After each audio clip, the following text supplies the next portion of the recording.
Moi, j'adore la musique pour l'arrivée de Frédéric, qui a lu les magazines pour vous et qui a retenu plein de choses, j'en suis sûr. Oui, Fred. d'abord un magazine très récent, puisque ce n'est que le deuxième numéro, une revue très épaisse qui se lit comme un livre. Ça s'appelle Zadig, slogan « Toutes les France qui racontent la France ». Ce sont donc des reportages en France, territoire méconnu, si on en croit la lecture de certains magazines sur papier glacé qui semblent ne connaître que Londres, Paris et New York. Alors, je sais que... Toc prend Oui. ça. Parmi les nombreux reportages, Patrice vous a déjà parlé d'un reportage qui est vraiment formidable, donc je vous conseille à nouveau sa lecture. Ça parle d'un pizzaiolo. Oui.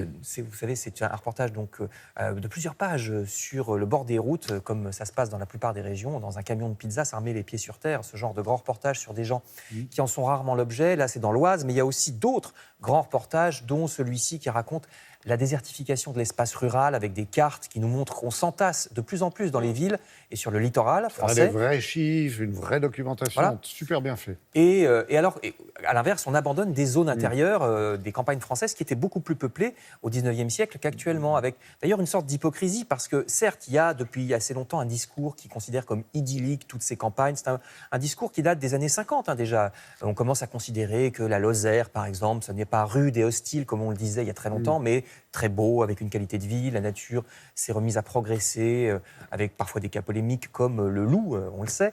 Mais on ne tire pas vraiment les conséquences de ce discours idyllique. Par exemple, il suffit de sortir des grandes métropoles pour avoir une qualité catastrophique pour Internet et pour le téléphone portable sans lesquels on ne peut plus rien faire de nos jours.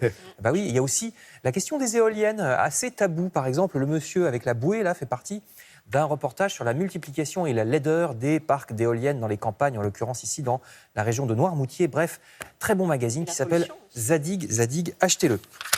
Comme ça fait beaucoup de lectures, vu que c'est un magazine très épais, on prendra après cela une bonne sieste. Le mensuel Notre Temps rappelle qu'il faut en finir avec le cliché que les dormeurs sont des paresseux parce qu'au contraire, dormir, et notamment la sieste, améliore nos capacités cognitives. On est plus efficace éveillé lorsqu'on pique souvent des roupillons. Alors le journal nous incite à écouter notre corps et nos envies. Certains siesteront mieux au lit, d'autres dans le canapé ou dans l'herbe. Certains profiteront mieux d'une sieste de 20 minutes et d'autres de plusieurs heures, surtout s'ils font des nuits courtes. Ça me rappelle quelqu'un.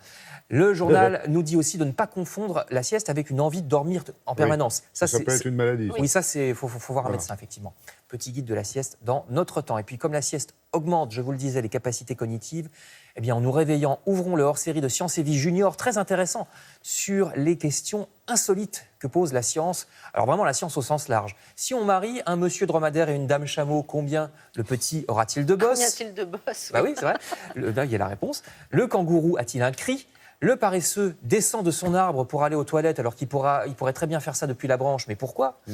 Pourquoi le lait bouillant déborde-t-il de la casserole? Pourquoi les gorilles ne savent pas nager? Peut-on, oui ou non, casser un verre avec simplement sa voix?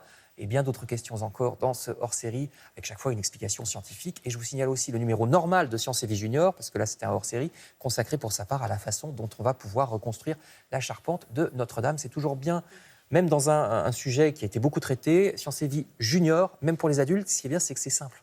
J'allais dire, c'est presque surtout d'abord pour les adultes avant de Je les vais le refiler lire, aux moi, enfants. Parce que tout le monde comprend. Junior, ça m'intéresse. Ouais, non, c'est pas mal. Parce que moi, je sais pas pourquoi le paresseux descend de son arbre. Eh ben voilà, je ne sais donc, pas. vous voyez avec Je te le Frédéric, dis, moi c'est pour voir Madame Paresseuse. je ne fais pas de kiosque. Voilà.